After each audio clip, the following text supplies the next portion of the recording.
আচ্ছা, তোমার লাইফে আমার রোল কি? আমার কাজ কি? আমার কাজ এতটাই না যে আমি একবারের জন্য তোমাকে নিজের সাথে পরিচয় করিয়ে দিতে চাই যে হ্যাঁ, তোমার মধ্যে সেই ক্যাপাবিলিটিসগুলো আছে।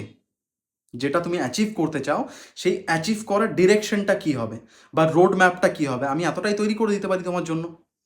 বাট আমি যদি ভোর 5টায় ঘুম থেকে উঠে যাই, তার মানে এটা তো না যে তোমারও ঘুম থেকে 5টায় ওঠা হয়ে যাচ্ছে। আমি যদি আমার নিজের জন্য 10-12 ঘন্টা 16 ঘন্টার একটা রুটিন সেট করছি, তো তোমার তো সেট হয়ে যাচ্ছে না। তোমার নিজের ক্যাপাবিলিটি অনুযায়ী তোমার নিজের রুটিন নিজেকে সেট করতে হবে, ভোর 5টায় নিজেকে উঠতে হবে। রাইট?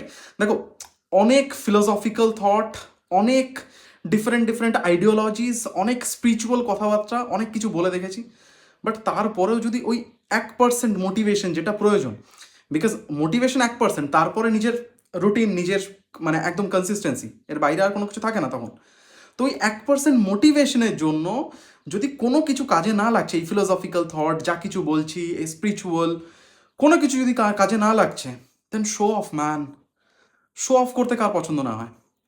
তুমি তাদেরকে তো অ্যাটলিস্ট দেখাতে চাও না যে যারা তোমার ফ্যামিলিকে সেই রেসপেক্টটা দেয়নি, যারা তোমাকে সব দিন আন্ডার এস্টিমেট করেছে, যারা তোমাকে নিয়ে এটা বলা বলি করেছে নিজেদের মধ্যে যে এ লাইফে কি করে নিতে পারবে, এ কোনো কিছু ছিঁড়ে নিতে পারবে না। Getting my point?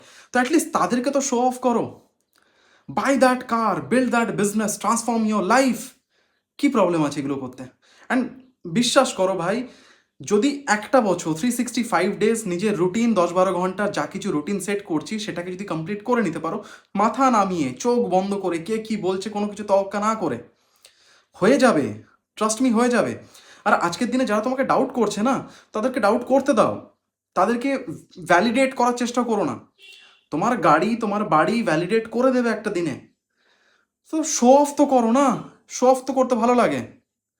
R problem হচ্ছে, লেট মি নো না, যদি আমি কিছুটা হেল্প করতে পারি তোমাকে, তো আমি সেটা করব।